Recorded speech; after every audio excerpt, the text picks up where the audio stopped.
하신 분이 감사합니다. 예수를 사랑하고 하나님을 경외하는 백성들이 모였습니다.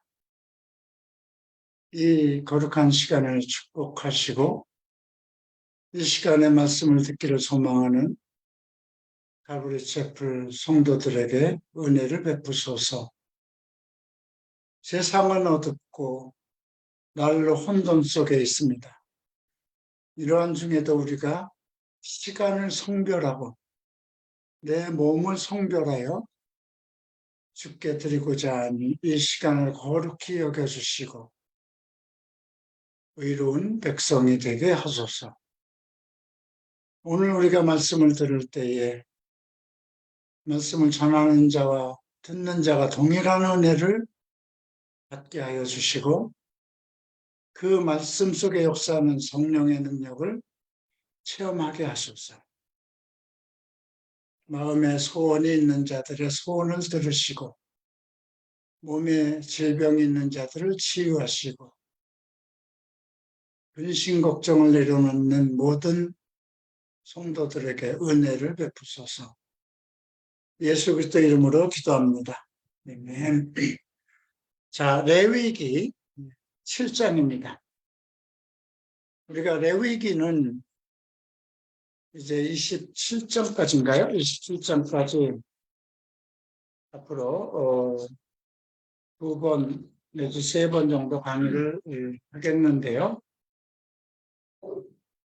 신명기까지는 이제 구원받은 백성, 애굽의 종살이에서 구원받은 백성들에게 하나님의 땅, 하나님이 인도하시는 가나안 땅에 들어가기까지 그 땅에 들어가서 복되게 하나님의 은혜를 충만히 입으며 살아갈 수 있도록 복받은 백성들을 되기 위해서 그들이 지켜야 할 율법과 계명을 주시는 내용들입니다.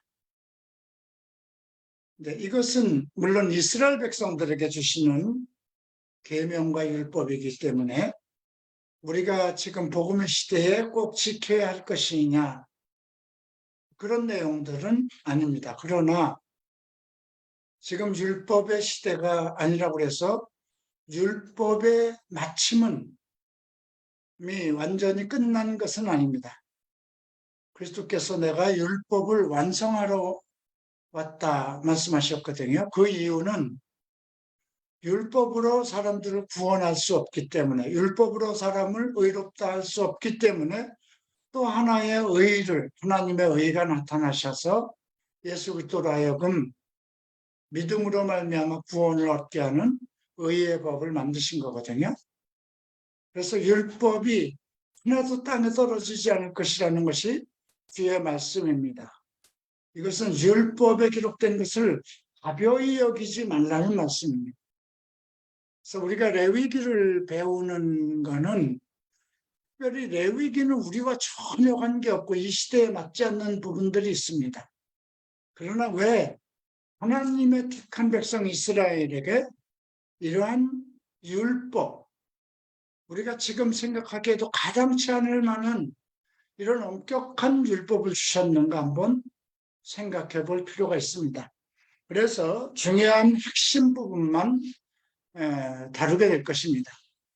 우리가 이제 신명기까지, 이제 레위기 끝나고 민수기 신명기까지 공부를 하고 나면 이스라엘의 역사가 나오죠.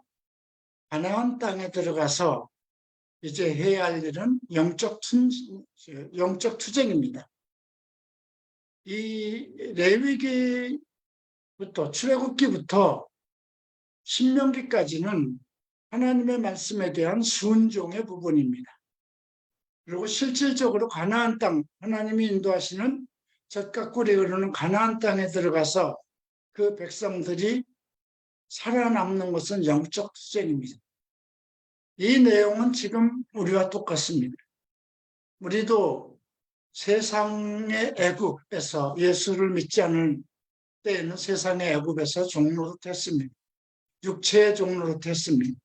공중 권세를 사로잡은 모든 세상 권세에 복종하고 매달려서 종되게 살아왔습니다.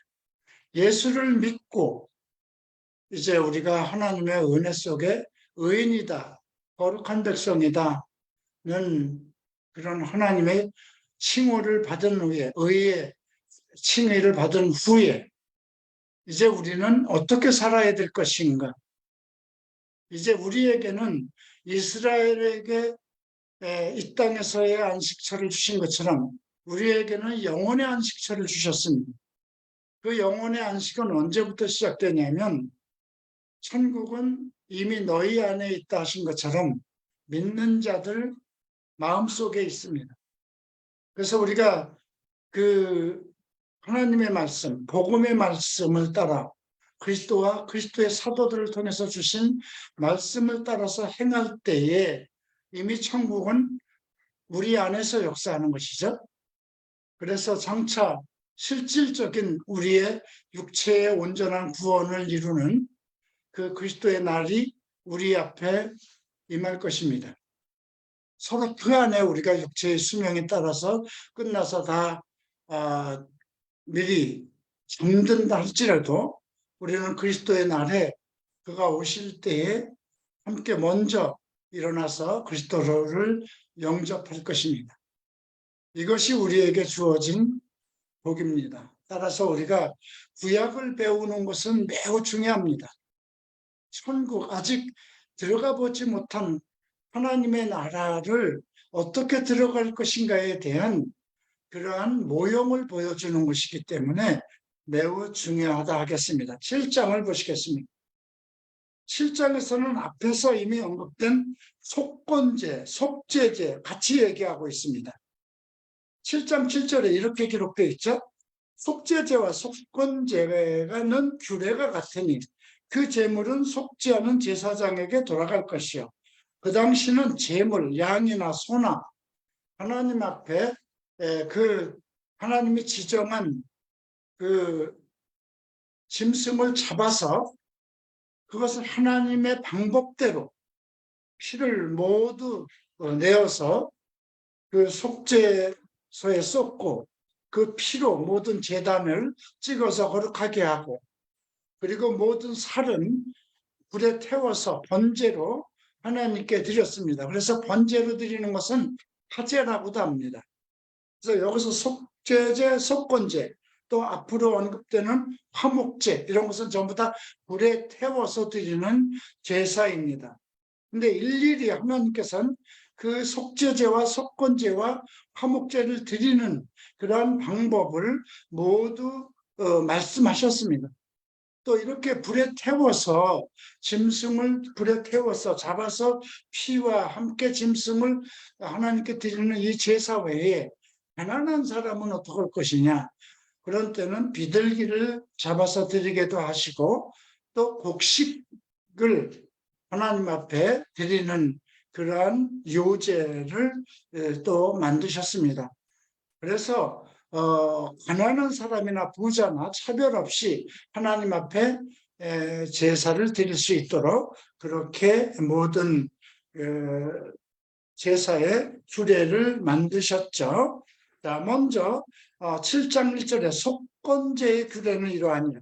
이는 지극히 거룩하니 번제물을 잡는 곳에서 속건제의 번제물을 잡을 것이요. 제사장은 그 피를 제단 사방에 뿌릴 것이며, 자, 여기 번제물을 잡는 곳에서 속건제의 번제물을 잡을, 번제는 무엇이냐? 우리가 앞에서는 번제가 먼저 언급되고 속죄제가 언급되고 그 다음 속건제, 화목제 이렇게 네 가지의 제사가 있었는데 번제는 태워서 그 하나님께 모든 짐승을 살을 각을 떠서 가죽을 벗기고 피를 전부 다 쏟아내고 그 다음에 살을 각을 떠서 불에다 태워서 드리는 것이 번제입니다.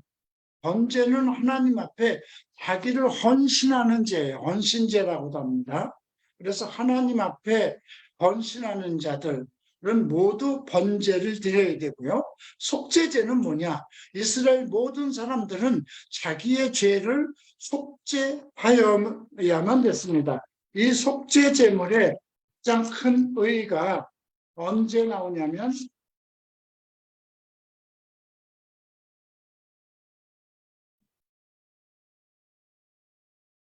16장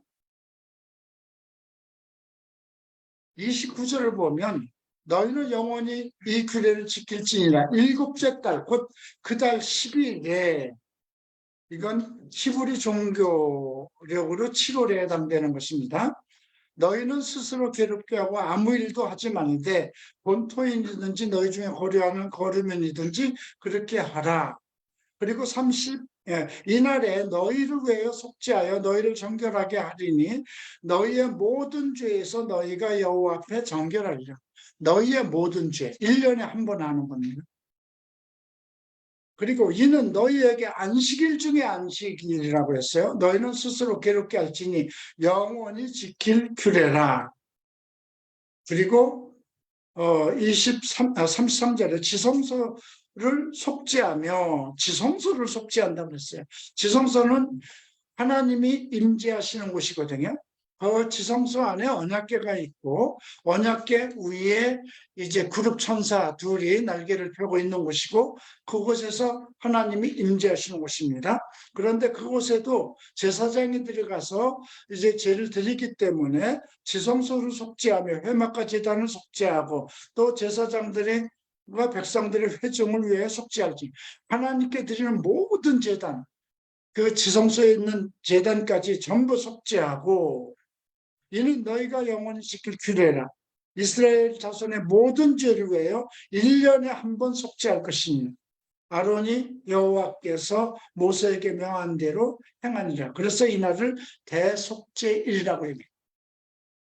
대속죄일에 그 짐승의 피를 가지고 들어가서 제사장 자신과 제사장 그룹과 이스라엘 모든 백성의 죄를 속죄하는 날이라 속죄일이라고도 합니다.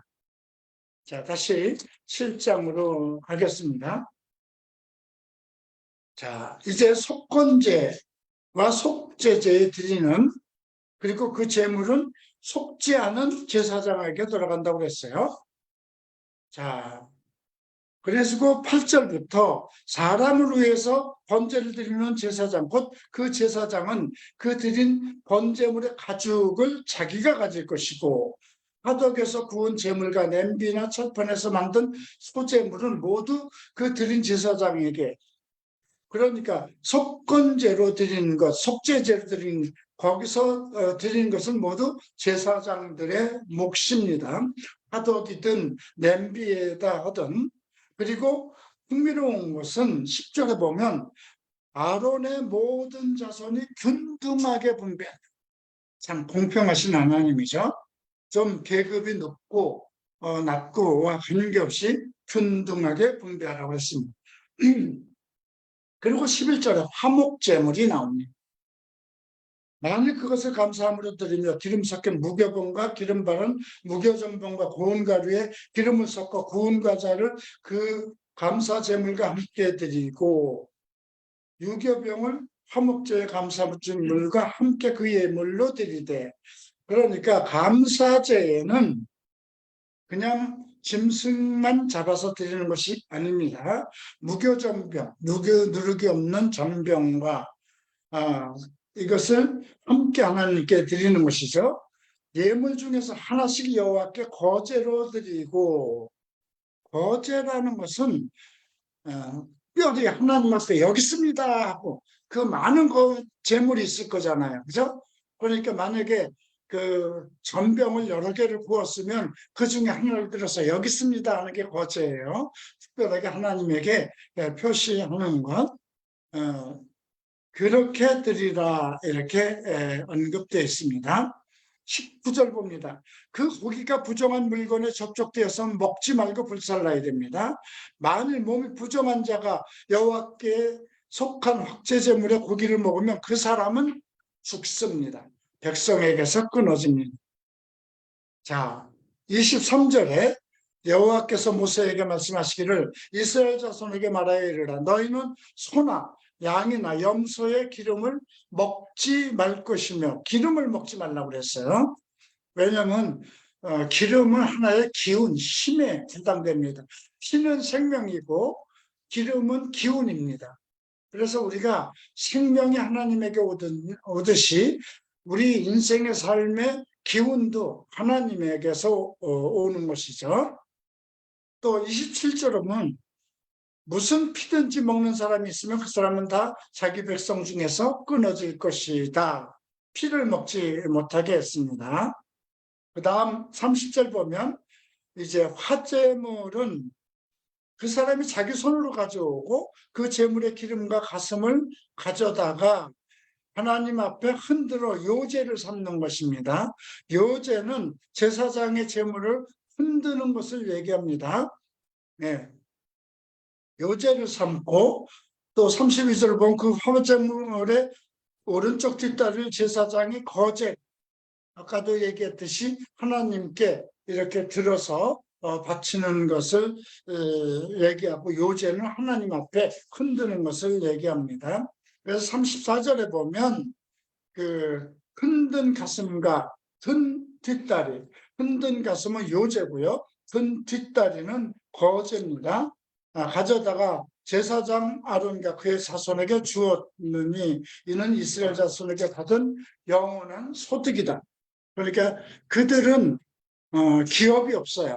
기업이 없다는 건 개인적인 사업을 못한다는 것입니다. 그럼 무엇을 먹고 사느냐? 이스라엘 백성들이 드린 이제 화제물 중에 그 여호와 앞에 제사장이 들어서 바쳤던가 흔들어서 드렸던 가장 좋은 것들을 제사장들이 먹게 하였습니다.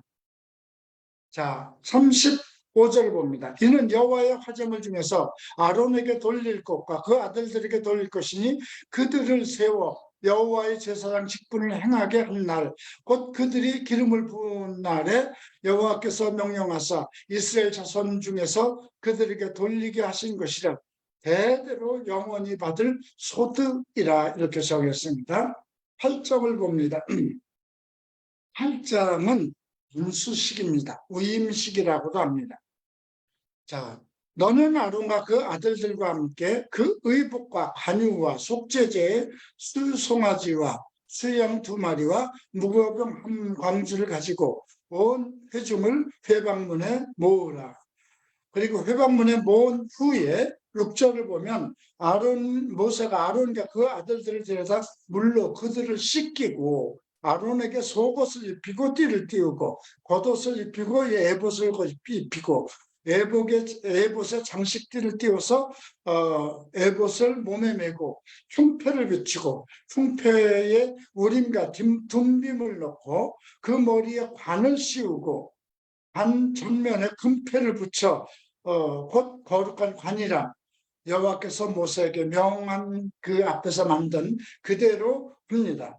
그리고 관유를 가져다가 성막과 그 안에 있는 모든 것에 발라 거룩하게 하고 제단에는 7번 뿌리고 그리고 제단 모든 기부의 물두명과 그 받침에 발라서 거룩하게 하고 아론의 머리에도 붓고 그것에 발라 거룩하게 한 후 모세가 또 아론의 아들들을 데려다가 그들에게 속옷을 입히고 띠를 띄우고 관을 씌웠나니 여호와께서 모세에게 명령한 대로 이제 이것이 안수식을 할 때 거행하는 것입니다.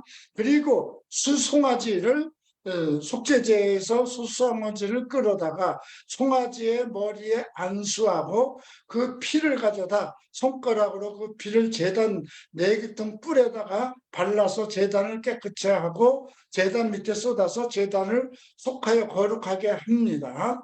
그리고 18절 보면 번제의 수양을 드릴새 아론과 그의 아들들이 그 수양의 머리에 안수하며 그 피를 제단에 뿌립니다. 이것이 무엇이냐면 위임식입니다. 그래서 22절 보면 또 다른 수양 곧 위임식 수양을 드릴새 아론과 그 아들들이 그 수양의 머리에 안수하며 안수한다는 것은 이제 지금은 목사를 세울 때 안수를 하든가 원래 장로들도 안수를 하는 그런 위임식에 해당되는 것인데요. 그래서 그때 안수를 하고 24절 아론의 아들들을 데려다 모세가 그 오른쪽 깃뿌리와 그 손의 오른쪽 엄지손가락과 그들의 발의 오른쪽 엄지발가락에 그 피를 바르고 모세가 그 피를 제단 사방에 뿌리고 전부 다 오른쪽이에요. 하나님 앞에 드리는 모든 것은 가장 우선적인 것, 가장 바른 것을 드린다는 뜻이죠. 자, 그리고 이제 무교병을 광주리를 걷다가 27절에 보면 여호와 앞에 흔들어 요제를 삼는다고 그랬어요. 그리고 그것을 제단 위에 있는 번제물에 불사르니 향기로운 냄새다. 이렇게 위임식. 그래서 31절에 보면 고기를 삶아 위임식 광주리 안에 떡과 함께 그곳에서 먹으라. 나중에 이것은 다른 데 가져가서 먹으면 안 돼요. 하나님 앞에 그 자리에서만 먹어야 됩니다. 그리고 33절 보면 위임식은 7일 동안 행하나니 위임식이 끝나는 날까지 1회 동안 회막문을 나가지 말지니라. 제사장들은 위임식이 끝날 때까지 1일 동안 그 행사 기간 동안 밖을 못 나갑니다. 그래서 35절에 보면 7주야를 회막문에 머물면서 여호와께서 지키라고 하신 것을 지키라. 그리하면 사망을 면할 것이다. 그렇지 않으면 죽임을 당한다는 것입니다. 자, 9장을 봅니다. 8째 날, 이제 위임식이 다 끝났죠. 그러면 8째 날에는 모세가 아론과 그 아들들과 이스라엘 장로를 불러다가 이제 번제를 위하여 이제 속죄제를 하는 거죠. 흠없는 송아지를 가져오고 번제를 위하여 흠없는 순양을 여호와 앞에 가져다 드리고, 그리고 4절에 보면 화목제를 위하여 여호와 앞에 드릴 수소와 수양을 가져오고, 또 기름 섞인 소제물이죠. 가져오라고 합니다. 5절에 보면 여호와 그들이 모세가 명한 대로 회막문 앞에 가져오고 온 회중이 나와 여호와 앞에 섰느니라. 여호와 앞에 모든 회중이 서 있는 상황에 이제 그 하나님 앞에 모여 있을 때 여호와의 영광이 그들에게 나타납니다.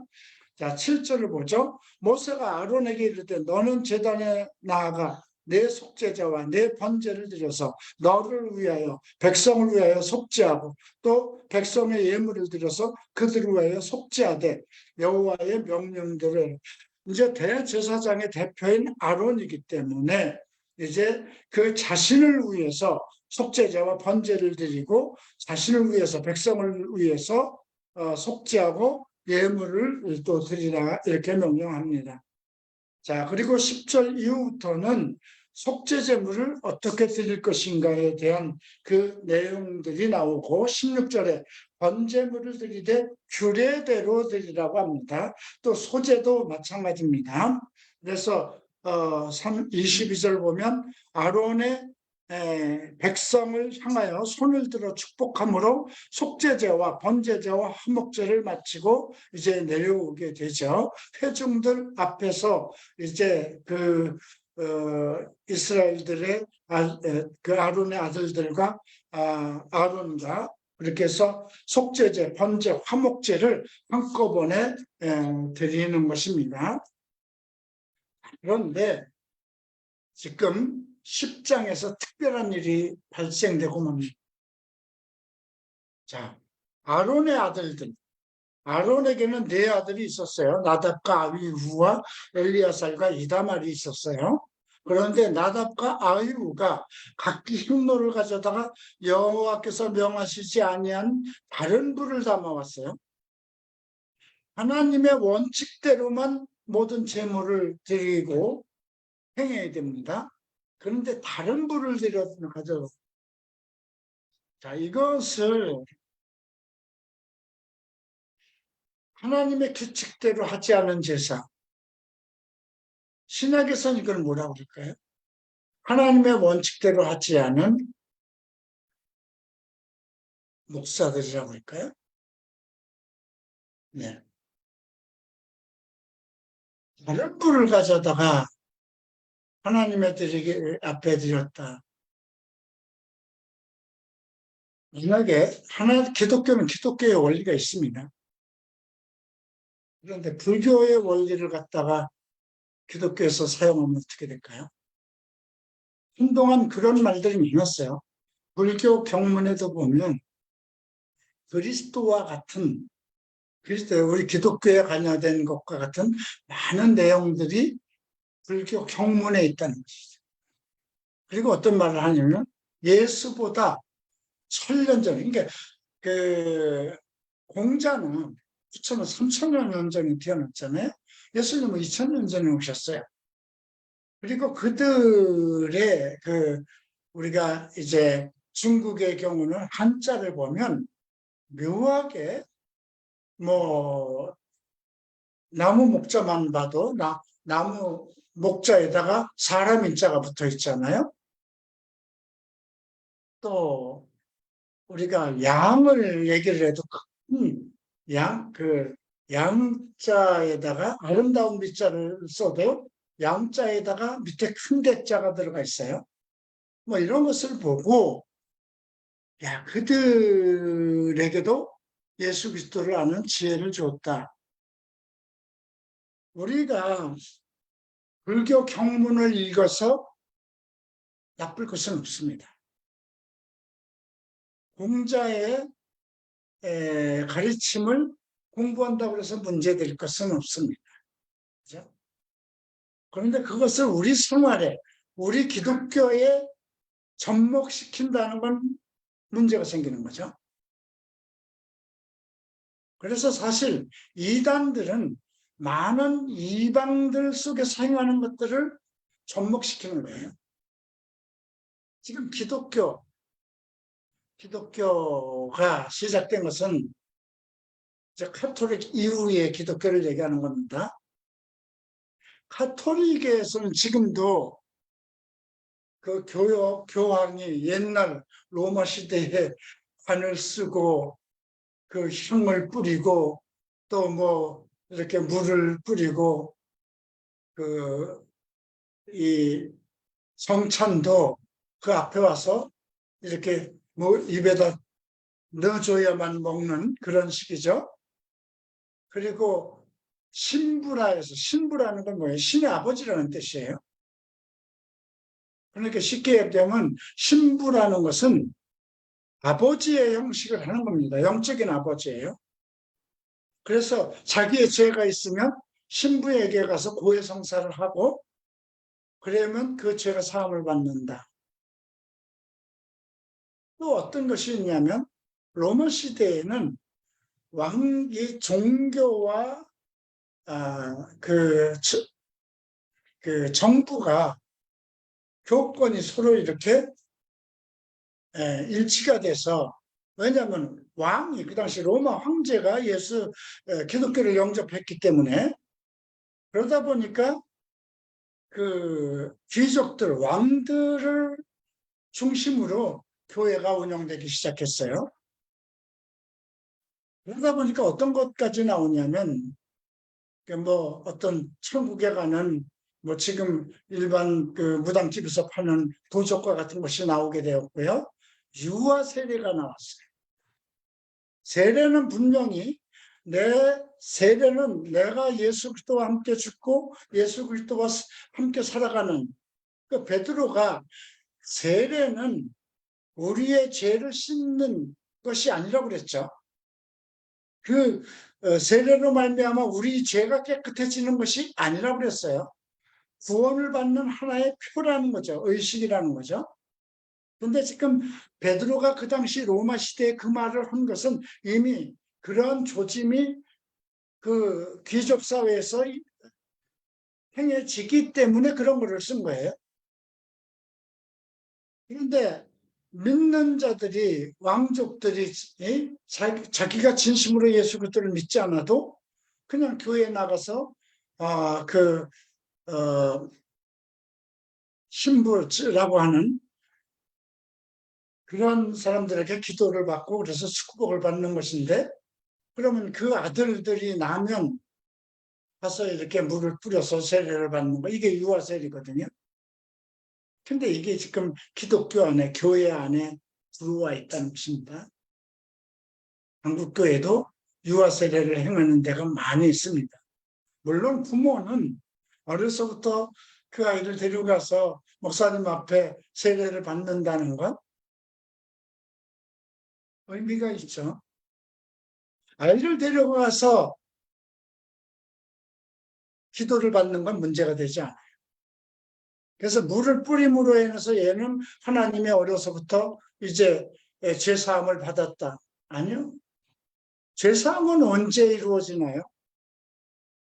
예수를 마음으로 먹고 입으로 고백했을 때 구원을 얻는다고 그랬거든요.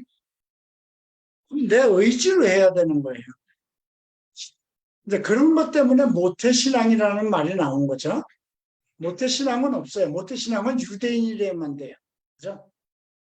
유대인들은 아브라함으로부터 그 유대인으로 태어나면 그리고 8일 만에 할례를 하면 전부 다 모태신앙이에요. 근데 우리는 이방인이잖아요. 내가 예수를 영접하고 내가 죄사함을 받을 때 그때부터 구원을 받은 것이니까 이제 그런 문제를 우리가 좀 생각해 봐야 돼요.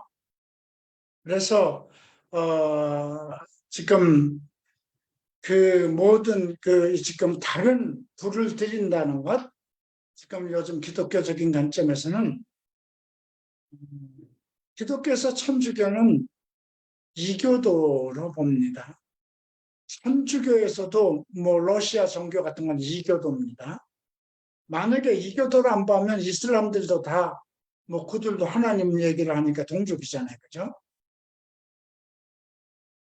그런데 지금 기독교가 많이 그 카톨릭에 많은 것을 답습하려고 합니다. 지금 우리가 지난주에 우리가 부활절 또 뭐 속죄 이런 것을 또 크리스마스 날을 거대하게 하는 거 이거 전부 다 그러한 카톨릭의 절기 의식에서 들어온 것이거든요. 근데 아직도 기독교에서 그렇게 행하고 있고요. 또 특별한 날은 목사가 머리에 관은 쓰지 않지만 이상한 옷을 무슨 특별한 옷을 입죠. 뭐 무당들이 왜 옷을 입는지 압니까? 다르게 보이기 위해서 무당들이 옷을 입는 거예요. 근데 목사가 옷을 입고 무슨 띠를 내리고 그 이상하잖아요. 무당하고 다를 바 없어요. 그렇게 한다고 거룩해지는 거 아니거든요. 거룩해지는 건 오직 말씀과 기도로 거룩해진다고 그랬어요. 내가 예수를 믿을 때 그리스도의 영이 내 안에 들어와서 나를 거룩하게 하시고 내주하시는 거잖아요. 근데 이런 것들이 지금도 이런 물을 드리는 것과 마찬가지가 지금 일어나고 있다는 것입니다. 자, 이제 2절 보면 10장 2절 보면 불이 여호와 앞에서 나와서 그들을 삼킴에 그들이 여호와 앞에서 죽었습니다. 참 무서운 거죠. 모세가 아론에게 이르되 이는 여호와의 말씀이라 이르시기를 나는 나를 기꺼이 하는 자 중에서 내 거룩함을 나타내게 나를 가까이 하는 자 나를 가까이 한다는 건 뭘까요? 하나님의 뜻을 그대로 지키고 따르는 것이죠. 온 백성 앞에서 내 영광을 나타내리니라 하였느니라. 아론이 잠잠하니 모세가 아론의 삼촌 우시엘의 아들 미사엘과 엘사반을 불러 그들에게 이르되 너희 형제들을 성소 앞으로 진영 밖으로 메고 나가라. 죽은 사람 둘을 진영 밖으로 끌고 나가게 한 것이죠. 그들이 나와 모세가 말한 대로 그들을 옷 입은 채 진영 밖으로 메어내니 모세가 아론과 그의 아들 엘리야살과 이다말에게 이르되 너희는 머리를 풀거나 옷을 찢지 말라. 슬퍼하지 말라는 자기 형제와 아들이 죽었어도 그리하여 너희가 죽음을 면하고 여호와의 진노가 온 회중에게 미침을 면하게 하라. 만약에 그들이 범죄하여 하나님에게 죽임을 당했는데 그걸 슬퍼하면 안 된다는 거죠. 그걸 슬퍼한다는 건 하나님을 욕되게 하는 거잖아요. 그죠? 그러면 그들도 죽임을 당한다는 거죠. 여호와의 진노가 온 회중에게 미침을 면하게 하라.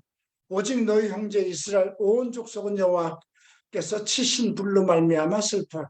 여호와께서 치신 불로 말미암아 슬퍼한다. 이 말은 무엇일까요?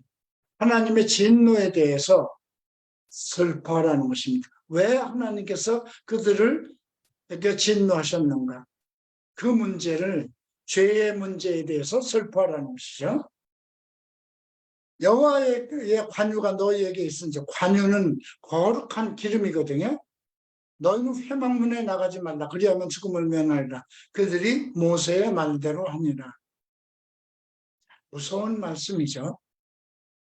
초대교회에서도 베드로의 말 한마디에 정말 자기 재산을 팔아서 반을 감추고 위선적으로 자기들의 어떤 그 위선을 나타내려고 했던 아나니와 삽비라가 즉시에 죽임을 당한 일이 있어요.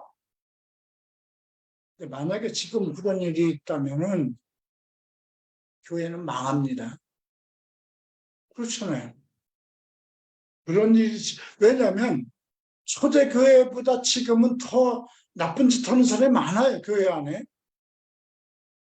그런데 그거 다 죽인다면 어떡하겠어요? 자, 9절 봅니다.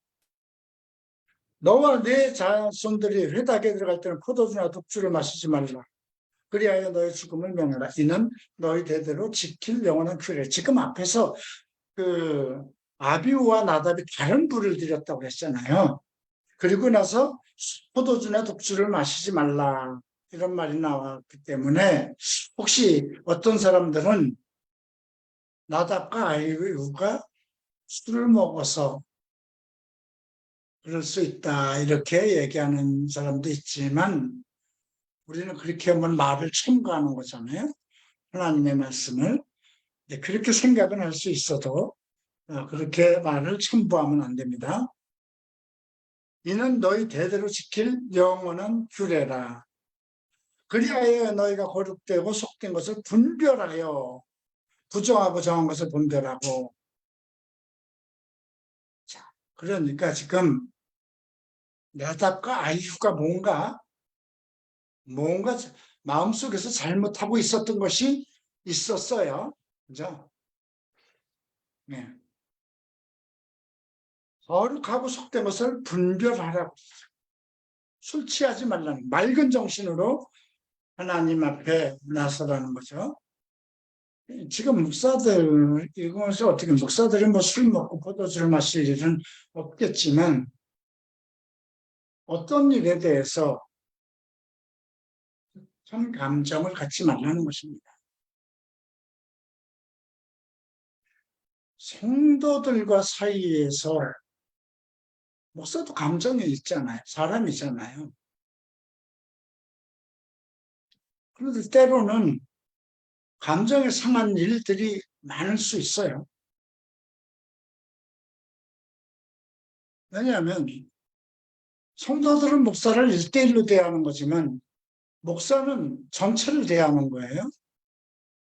그러니까 전혀 문제가 없을 수도 있고 어느 날은 전혀 10사람이 20사람이 어떤 5사람이 각각 자기 기분대로 목사에게 전화할 수도 있고 함부로 말할 수도 있어요. 그렇죠?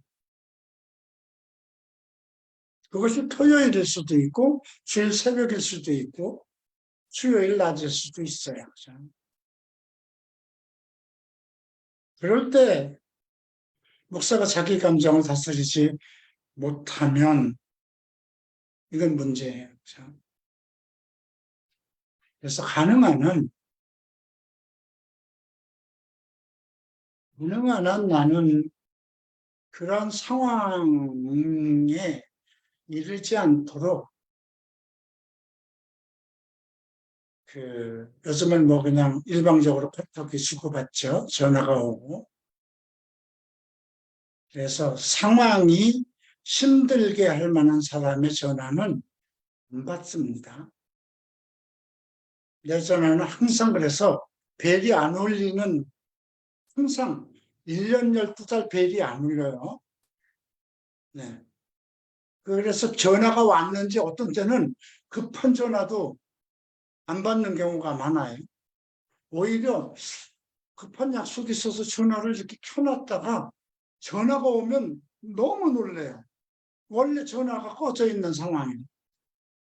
뭐 카톡도 뭐 소리가 안 나는 상황이고, 그 요즘에는 카톡이 와도 이렇게 내가 안 봐도 이렇게 미리 그 몇 글씨가 이렇게 보이게 돼 있잖아요. 난 그것도 차단해서 안 보여요. 왜냐하면 뭘 하다가 그렇게 올라오면 봐야 되잖아요. 안 보려고 그래도 이게 사람이 감정이 있어서, 네? 아주 고얀 거면 이렇게 전화를 뒤집어 엎겠지만 내가 좀 마음에 관심을 둔 놈이 목사님하고 오면 그 내용이 모르잖아요. 뭔지 길게 안 보이니까. 목사님하고 왔어요. 그럼 봐야 되잖아요. 근데 그런 것들이 다 감정에 연결돼요. 그래서 여기서 포도주나 독주를 마시지 말라는 것은 술을 마시게 되면 감정이 급조로 이렇게 상황이 달라지죠. 근데 목사의 경우는 어떤 충동받을 일이. 그러니까 여러분들, 우리 교회는 뭐 별로 그런 일 없어요. 오히려 내가 물어봅니다. 주일날 표정이 이상하든가, 누가 주일날 안 나왔든가, 누가 주일날 중간에 일부 예배만 하고 모임도 하든가 그러면 반드시 내가 물어봅니다. 어떤 일이 있는가 하고 다른 사람에게 물어봅니다. 자, 그 다음에 11절에 또 나 여호와가 모세를 통하여 모든 규례를 이스라엘 자손에게 같이 가르치리라. 모든 규례를 가르치겠다는 거예요. 자, 이제 12절. 모세가 아론과 그 남은 아들 엘르아살과 이다말에게 이르되 여호와께 드린 화목제물 중에 소재에 남은 것은 지극히 거룩하니 너희는 그것을 취하여 누룩을 넣지 말고 제단 곁에서 먹으라. 이렇게 가지고 나가도 안 됩니다. 예. 하나님께서 주시는 소득은 거룩한 거니 밖에 나가서 먹지 말라고 합니다. 자, 17절 봅니다. 이 속죄물은 지극히 거룩하거늘 너희가 어찌하여 거룩한 것을 먹지 아니하였느냐. 이걸 보세요. 이게 지금 16절에 나오는 거예요. 모세가 속죄제 드린 염소를 찾은 즉 이미 불살라 버렸어요. 그가 아론의 남은 아들 엘리야살과 이다물에게 놓아요. 속죄 제물을 지극히 거룩하거나 너희가 어찌하여 거룩한 곳에서 먹지 않았느냐. 태워버렸다는 거예요. 아니, 하나님께서 그들에게 먹으라고 준 건데 불태버렸다는 거예요. 염소였어요. 속죄제를 드린 염소. 그래서 너희가 어찌하여 거룩한 것을 먹지 아니하였겠느냐. 이는 너희를 회중의 죄를 담당하여 그들을 위하여 여호와 앞에 속죄하게 하려고 너희에게 주신 것 아니냐. 이 피는 성소에 들어오지 아니한 것이었으니 그 제물은 너희가 내가 명한 대로 거룩한 먹은. 염소의 피는 성소에 못 들어와요.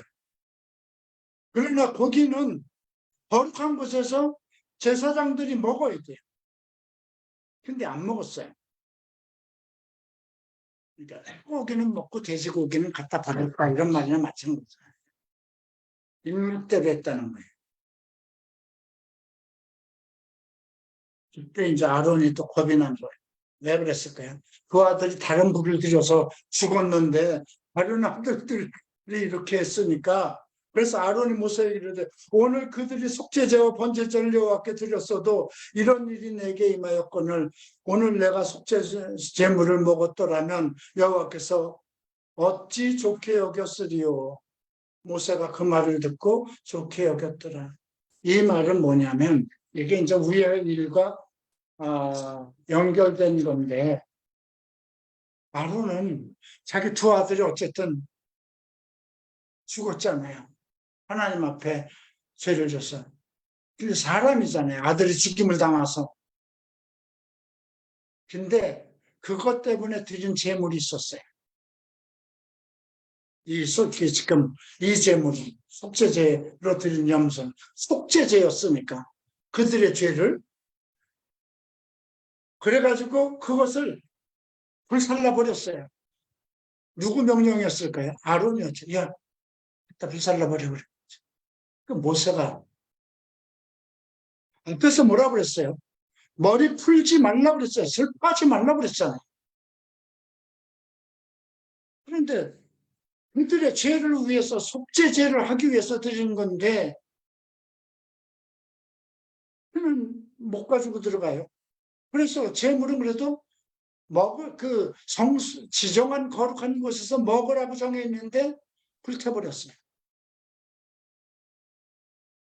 그래서 모세가 막 야단을 치니까 속죄 제물은 지극히 거룩하고는 어째 거룩한 곳에서 먹지 않고 태워버렸느냐 하니까 성소에 들어오지 아니한 것이었으니 그 피는 그 제물은 너희가 명령한 대로 거룩한 모세가 아론이 얘기를 합니다. 그 속죄자와 번제를 여호와께 드렸어도 이런 일이 내게 임하여 나는 지금까지 모든 속죄자와 번제물을 하나님께 다 드렸는데도 내 아들들에게 이런 일이 일어났는데 내가 오늘 내 아들들의 죄의 속죄물을 먹으면 하나님의 나를 어떻게 여기셨을까? 이 말을 하는 거예요. 근데 모세가 그 말을 듣고 좋게 여겼더라. 자식의 죄의 제물을 먹는 아비의 심정을 모세는 이해한 거죠. 원칙대로 하면 그도 죽어야 돼요. 어겼으니까. 자, 이제 가만히 있어봐봐요. 오늘 여기까지 합시다. 왜냐하면 11장부터는 뭐 쪽발 돼지고기 뭐 이런 거 먹지 말을 것이 기록되어 있고요. 12장에서는 여자들이 임신하면 남자를 낳을 때는 7일 동안 남자를 낳으면 7일 동안 성별을 하고 여자를 낳으면 14일을 해야 돼요. 그리고 남자를 낳으면 30일 동안 몸조리를 해야 되지만 여자를 낳으면 60일 동안 해요. 이게 조금 현대의학적으로 이렇게 지금 오늘날 이걸 교회에서 억지로 이렇게 한다 그러면 그 인권법으로 걸려요. 그죠? 이런 내용이 12장에서 나오고 그 다음에 13장에서는 문둥병, 피부병에 대해서 얘기를 해요. 이 얘기 들으면 지금 우리 범수 같은 형제는 얼굴에 뭐가 이렇게 나는 형제는 절대 목사 될 수 없어요. 일주일에 한 번씩 나병인가 아닌가 하나님 앞에서 검사 받아야 돼요. 그리고 15장에서는 유출병은 피가 멎지 않는 병을 얘기해요. 이런 것을 15장에서 그리고 15장 한 가지 볼까요? 16절. 이건 남자들이 봐야 될 거예요. 설정한 자는 전신을 물로 씻을 것이며 소녀까지 부정하니라. 땅에다 설정한 걸 얘기해요. 그러니까 이게 몽정도 해당될 수 있는 문제예요. 아위도 해당되는 것이죠. 이 설정은 정액을 얘기하는 것이니까 이런 내용까지도 있습니다. 네. 그래서 이 내용은 다음 주로 하겠습니다. 자, 나름대로 어떤 의미 있는 말씀들이죠. 근데 이런 말씀들을 우리가 창세기부터 쭉 같이 배워가고 또 신약을 쭉 배우고 그래서 한 번 들을 때하고 두 번 들을 때하고 또 달라요.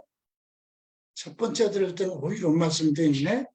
근데 무지막지하구나 이런 생각이 들었는데 두 번, 세 번 들으면 그 이 모든 말씀이 자기의 믿음 안에서 다시 하나의 어떤 적용으로 다가오죠. 자, 이제 기도하고 마치겠습니다. 존귀하신 주님 감사합니다. 우리가 구약의 시대에 살지 않게 하심을 감사드립니다.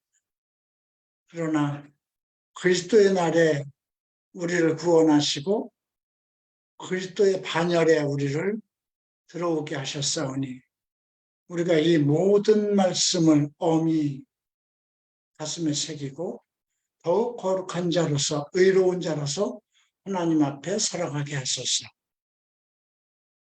우리가 구약의 사람들보다 또 예수님 당시 제사장들보다 더 거룩해야 되는 것은 우리가 하나님의 말씀을 배웠고 성령이 우리 안에 계시오니 우리가 더욱 그리스도의 의인으로서 살아가야 될 것입니다. 말씀이 우리 안에서 온전히 성취되기를 소망하오며 예수 그리스도 이름으로 기도합니다. 마치겠습니다.